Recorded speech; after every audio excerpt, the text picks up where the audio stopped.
이 영화는 미션이라는 우리나라에는 1986년 정도에 우리나라에 들어온 영화입니다.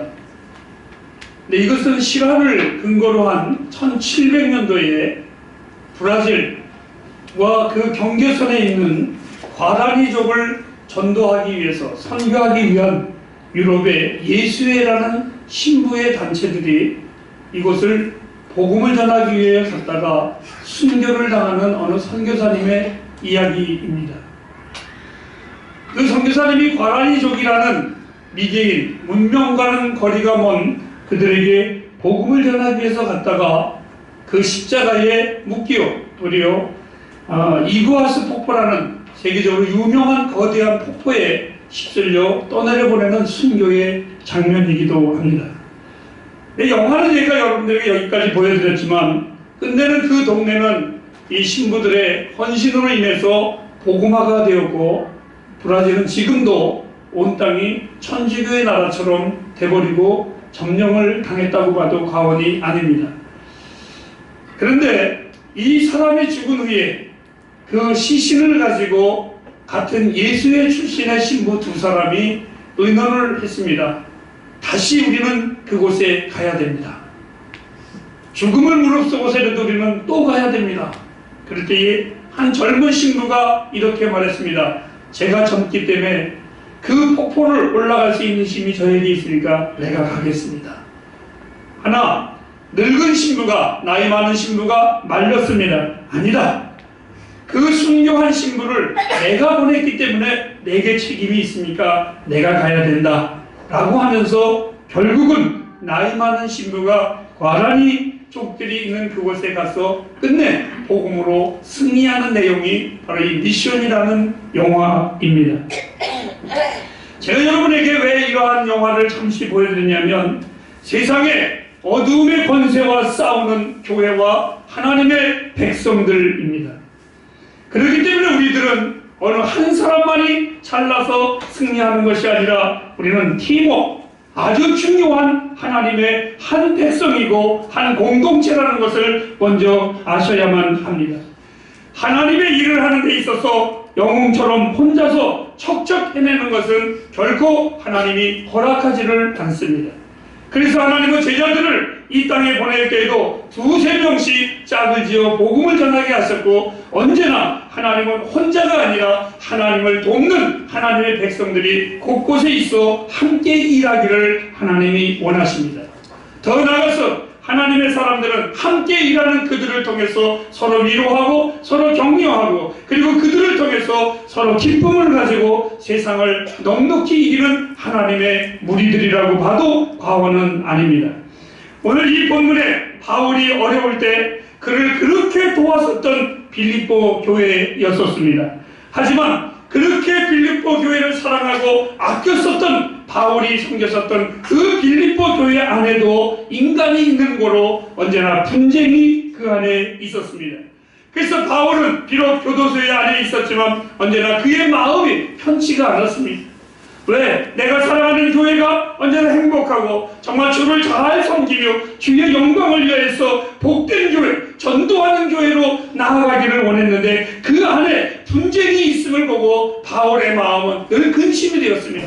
그럼에도 문제는 뭐냐면 자기가 직접 가서 그 일을 해결할 수가 없는 지금은 영아의 몸으로 되어 있기 때문에 그렇습니다. 바울은 그 문제를 돕기 위해서 자기 대신 보낼 사람 두 사람을 선택해가지고 그것으로 보내기로 작정을 합니다. 여행을 다니면서 보면 배운 것이 굉장히 많이 있습니다. 그 가운데 사람은 여행을 다니면서 느끼는 것은 서로가 필요로 하다라는 것입니다. 그 사람 혼자 다니는 것이 굉장히 힘들고 어려운데 함께 다니면 서로가 서로에게 필요하다는 것을 금방 느낍니다. 그래서 갔다 와서는 보면 그래서 그 사람이 필요했고 그래서 그 사람이 필요했어 라고 말합니다. 때로는 돌봐주는 사람이 필요합니다. 또 여행을 다니다 보면 도움을 주는 사람도 있습니다. 재미있는 사람도 필요합니다. 또 친근한 사람도 굉장히 필요합니다. 그리고 힘들고 어려워도 사람도 그 여행의 멤버 속에서는 굉장히 필요합니다. 자, 사랑하는 여러분, 한번 이 하나님의 말씀을 들으면서 여러분들이 이런 생각을 한번 질문 속에 던져보기를 원합니다. 나는 과연 어떤 사람인가? 인생의 여행길에서 내가 걸어가는 이 삶 속에서 나는 어떤 사람인가? 그리고 한 가지 더 묻는다면 나는 얼마나 중요한 사람인가?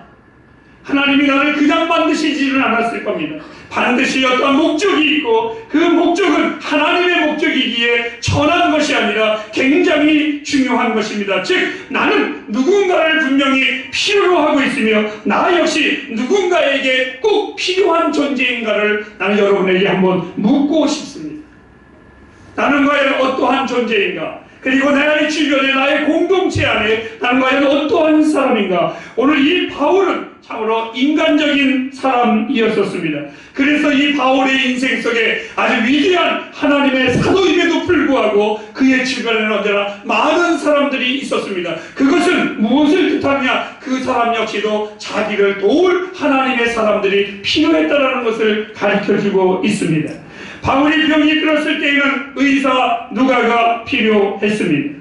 그리고 때로는 힘이 부족하고 어려운 선교 여행에 물질로도 영적으로도 굉장히 지쳐 있을 때마다 바울에게 영적으로 물질적으로 도와줬던 바나바와 실라가 있었기에 바울의 복음의 사역은 넉넉히 승리할 수가 있었습니다.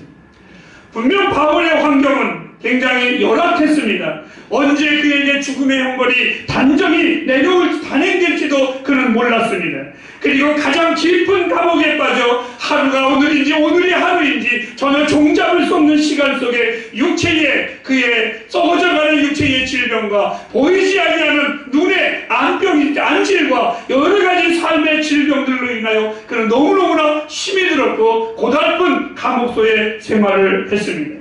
그런데 놀라운 것은 그 어떤 서신서에도 없는 가장 기쁨의 서신이라고 할 수 있는 그 빌립보 감옥 속에서 가장 열악하고 가장 힘든 환경 속에서 이 바울의 서신, 기쁨의 서신 빌립보가 발간이 되었습니다. 나는 이것을 보면서 이런 생각을 해봤습니다. 그에게 웃을 수 있는 이유가 무엇이었을까? 그의 모든 환경과 여건을 보면 결코 웃을 수 있는 환경은 아무것도 없었음에도 불구하고 그는 웃었습니다. 그리고 그는 기뻐했습니다. 그리고 나는 정말 행복하다고 이 바울 사도는 말을 했습니다. 그 이유는 오늘 빌립보서 2장에 그는 이렇게 말합니다. 내가 지금 누구인가를 생각하면서 그는 웃었습니다. 힘들었는데 어려웠는데 그를 생각하면 바울은 웃었습니다. 즐거웠습니다. 여러분들 한번 마음속에 상상해 보시기 바랍니다.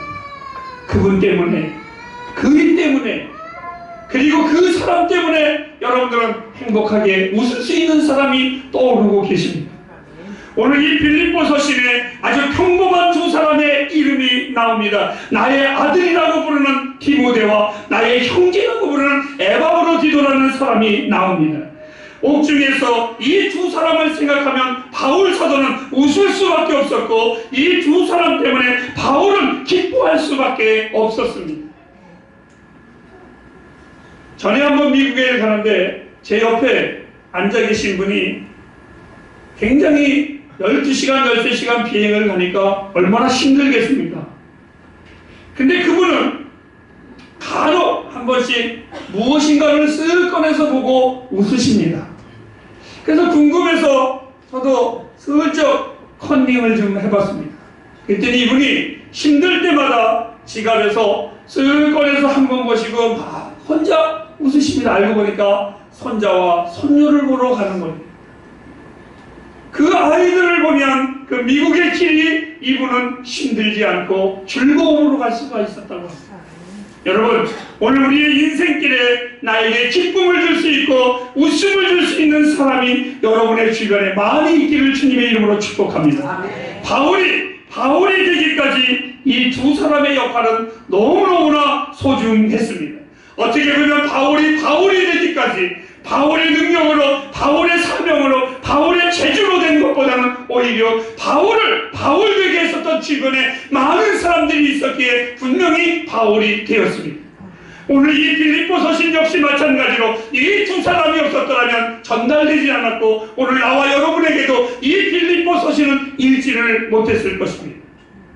바울이 기록을 했을지라도 이 서신에 가장 강력한 영향력을 끼친 사람은 바로 이 두 사람이었었습니다. 그럼에도 이상한 것은 성경은 언제나 바울의 이름은 많이 나오고 이 두 사람은 언제나 그냥 조연의 이름으로만 등장하게 되어 있습니다. 그런데 참으로 신기한 것은 이 두 사람은 한 번도 자기의 이름이 등장하지 않고 자기의 이름이 주인으로 나와 있지 아니하고 주인공으로 등록되지 아니하는 것에 대하여 불평불만했다는 것이 성경에는 단 한 번도 나오지를 않았습니다. 왜 그랬을까요? 이들은 주님을 본받는 삶을 살았습니다. 빌립보서를 통해서 이들의 모습은 섬기는 삶, 아니 자기들의 인생의 가장 큰 기쁨으로 여길 수 있었던 것은 그리스도를 섬기는 삶, 정말 주님이 이 땅에서 우리에게 보여준 그 삶을 이들도 실천하는 것이 이들의 가장 강력한 믿음의 삶이었었고 행복이었었습니다. 그런 그들을 보는 바울의 마음은 더 행복했습니다. 더 즐거웠습니다. 여러분, 그리스도인이란 한마디로 정의를 한다면 주님을 따르는 삶입니다.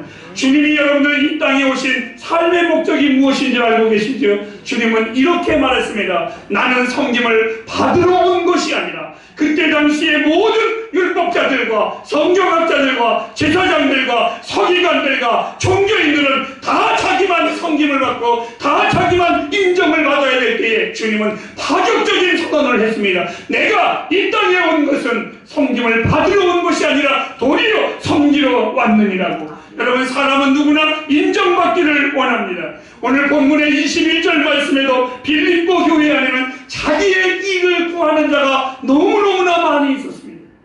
언제나 무엇을 해도 자기의 영광을 위해서 일을 했습니다. 자기를 알아달라고 했습니다.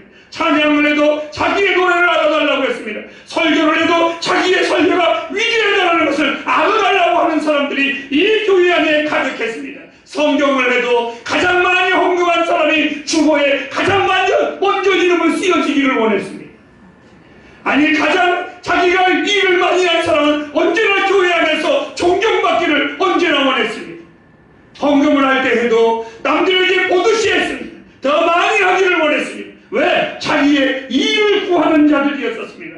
사랑하는 여러분, 한국교회의 뼈아픈 문제의 연속은 하나님의 일을 구하지 아니하고 하나님의 일을 빙자해서 자기의 영광을 구하는 자들 때문에 교회는 언제나 아픔을 당하고 있습니다. 그런데 이 두 사람은 22절과 30절 말씀을 우리 함께 읽어보도록 하겠습니다. 다 같이 읽으실까요? 시작! 너희가 아나니 자식이 아비에게 한같이 나와 함께 복음을 위하여 수고하였느니라.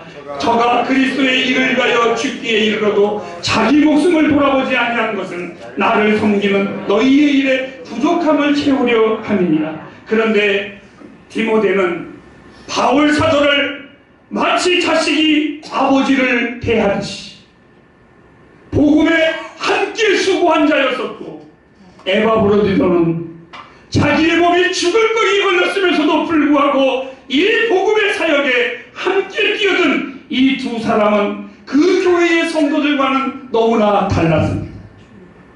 너무나 달랐습니다. 그래서 바울이 이 사람을 볼 때마다 기뻐했습니다. 먼저 나는 여러분들에게 믿음의 아들 디모데를 여러분에게 소개하려고 합니다.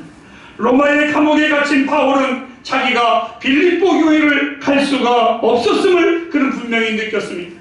내가 가기도 전에 자기는 이미 형틀에 죽을 것이라는 것을 직감적으로 이 바울은 알고 있었습니다.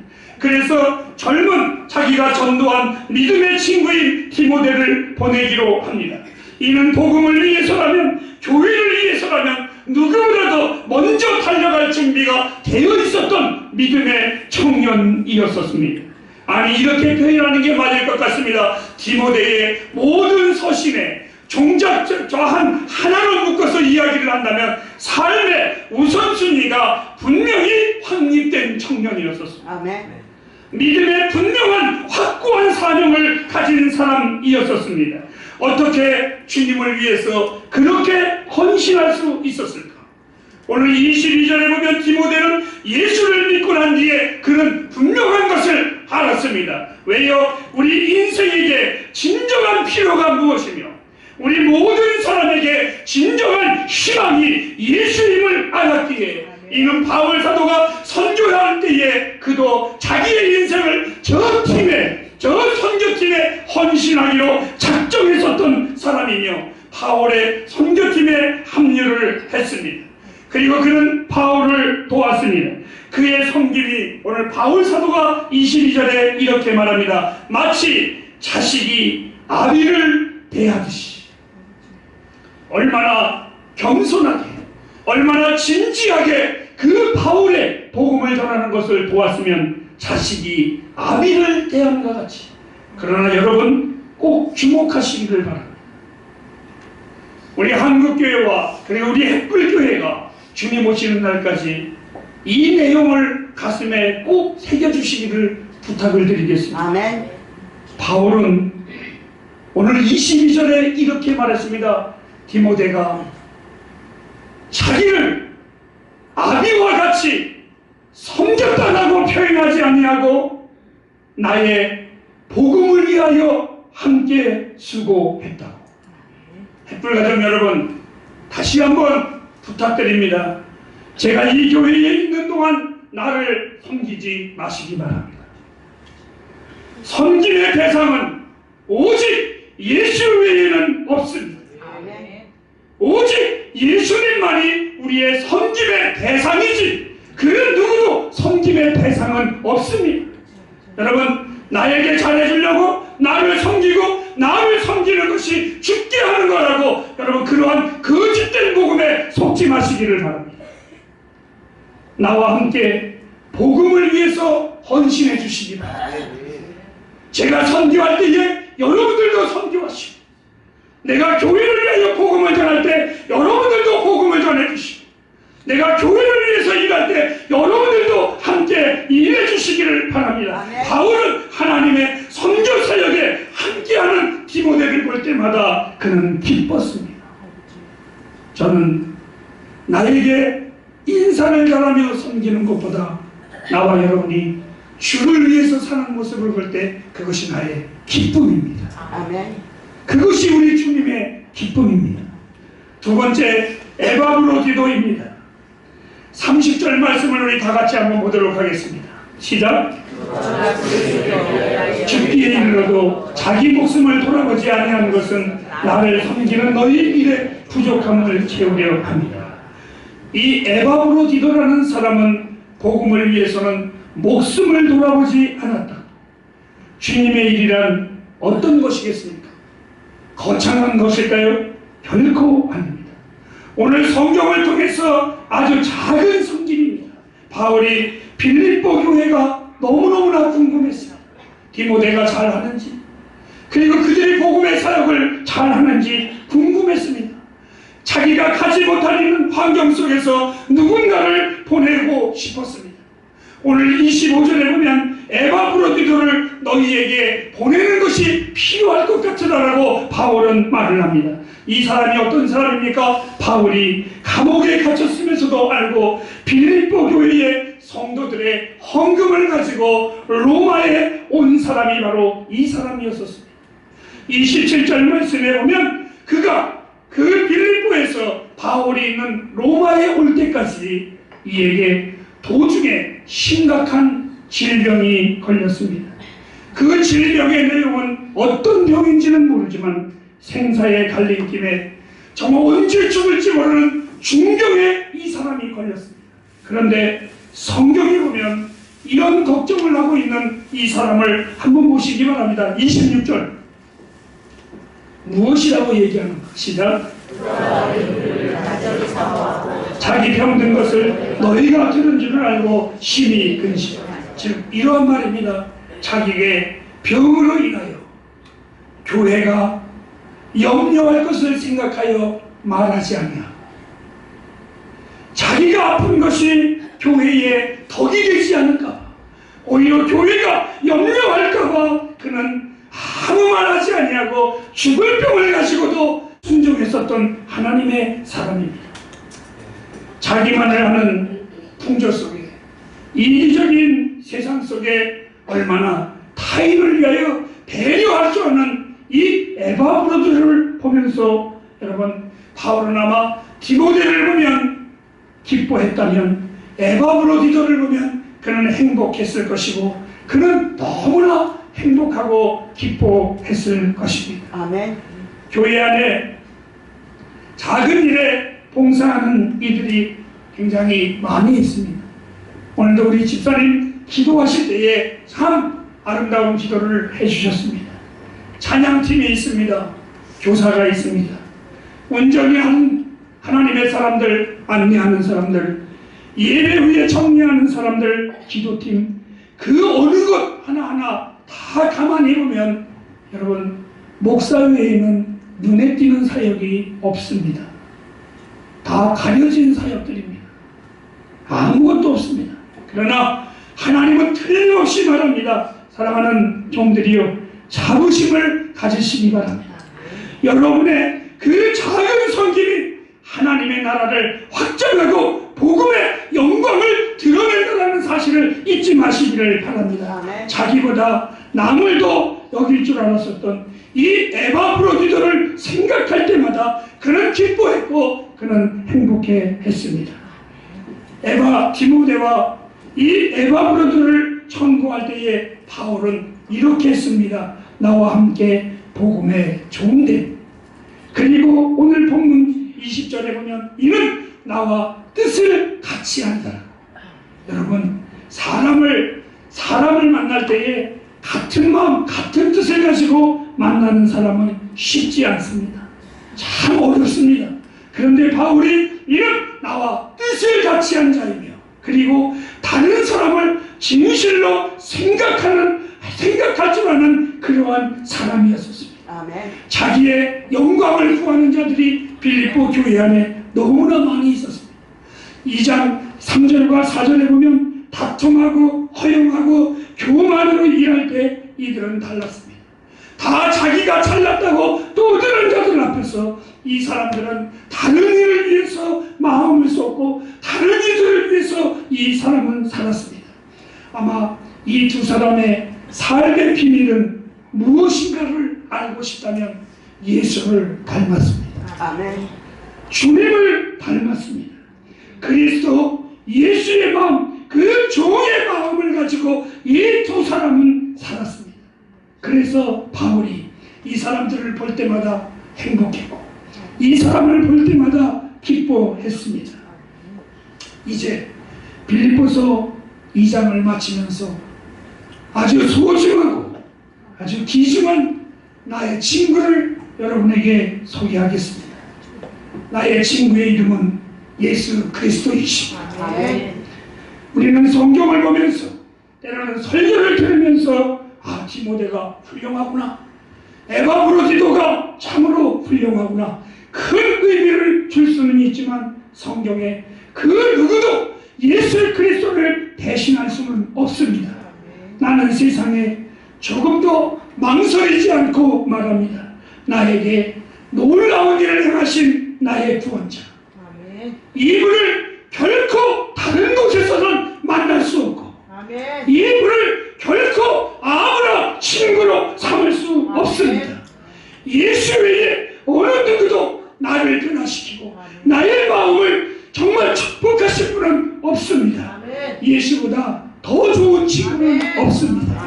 햇불가정 여러분, 여러분의 삶이 때로는 힘들고 어려울지라도 기뻐하십시오.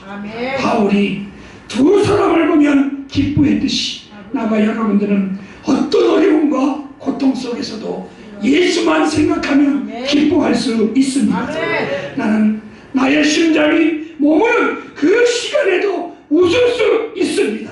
나의 참 좋은 친구 예수를 만날 것이기에 그날에 나는 웃고 기뻐할 것입니다. 우리 사회가 개인과 공동체가 왜 기쁨을 상실했습니까? 그것은 바로 기쁨의 근원이신 예수를 몰라서 그렇습니다. 햇불 가정 여러분, 예수를 생각하며 아멘. 그 예수를 섬기며 아멘. 기뻐하시기를 주님의 이름으로 축복합니다. 그리고 작은 부탁입니다. 어느 날 우리가 주 안에서 헤어졌다고 할지라도 주여 아버지. 오늘 우리들의 만남이 여러분 안에 서로가 서로의 기쁨이 되는 우리 교회가 되길 주님의 이름으로 축복합니다. 기도하겠습니다.